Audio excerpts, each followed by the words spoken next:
Hey Comics fam, this is Matt Kennedy from Pop Sequentialism, and today we're going to be talking about what has been the biggest news of the week, and probably will be very big news until it debuts on HBO Max, the director's cut, the Snyder Cut of Justice League.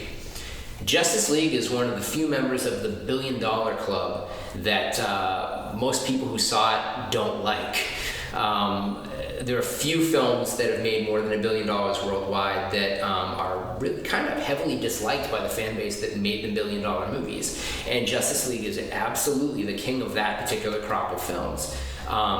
Very famously, Zack Snyder, who was the director who had been part of the two previous films, being Man of Steel and Batman vs. Superman film, by the time Justice League came around, following a Wonder Woman film and setting up potentially in the previous movie a Flash solo film, and we would assume also a Cyborg film, and maybe it's, we've seen Aquaman as well at this point. Looking forward to Green Lantern and other characters in the Justice League, Martian Manhunter. Well, in the Snyder Cut, supposedly Martian Manhunter is actually in it. Now, another big criticism of the Justice League film is that the villain was kind of a C-cast villain.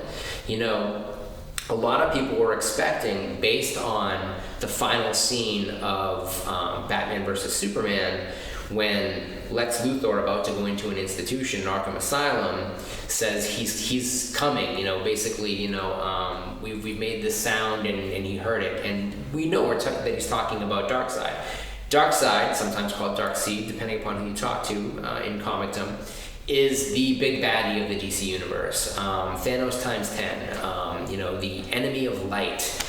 And, this Lord of Darkness character, this Lord of Apocalypse, is the most important villain in the DC history, basically. So when you think about the introduction of that character, you would hope, just like in the Marvel films, that there would be a long introduction before you actually see him. And I think that was why DC in the studios made the decision to cut him out of the film when Zack Snyder stepped down. So when they held test screenings, of course the Avenger films have done very well. Criticisms of the DC universe by people who don't like the films anyways were that they were too dark, that they weren't lighthearted enough, they weren't fun. And people pointed to the Wonder Woman film, which had been a lot of fun, and it was very successful, and thought, well, hey, maybe we can take a little bit more of that and put it into this film. And basically what you got was, half of one, half of the other, neither of them working, pleasing nobody. And because the director had been replaced, he had to step down. He had, a family tragedy and had to step out of making the film. They brought in, a very able person to complete the film. But at the end of the day, it wasn't the film that Zack had planned. He felt that he was being unfairly blamed for the failure of the film, at least critically.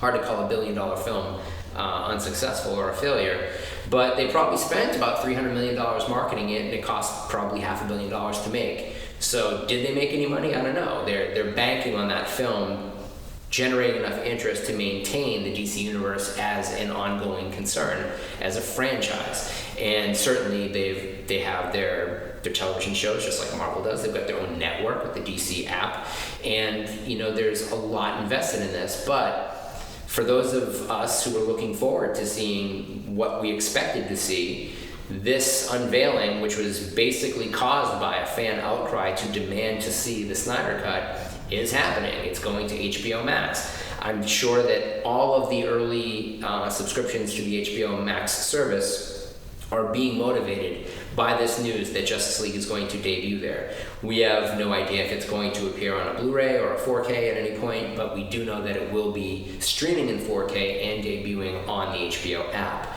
So aside from Darkseid, Martian Manhunter, possibly other niche characters, and maybe even a hint at the upcoming Green Lantern and the Green Lantern Corps series that will also be on HBO Max, there's apparently a lot of just different plot. So while we have the character Steppenwolf as the main villain, and kind of a lot of people who read DC Comics are probably like, who?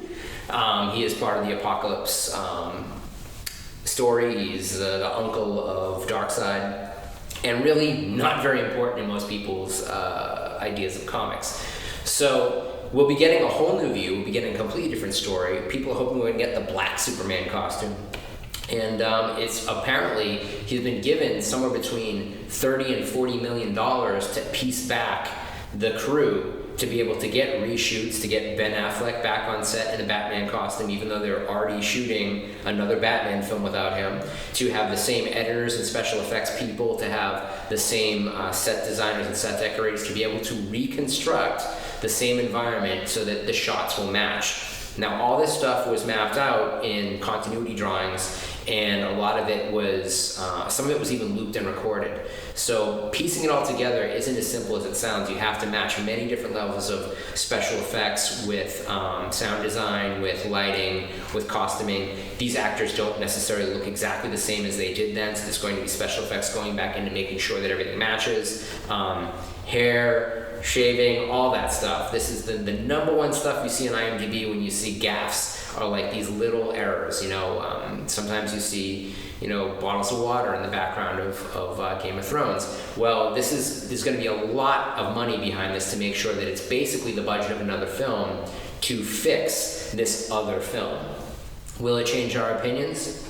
Only time will tell.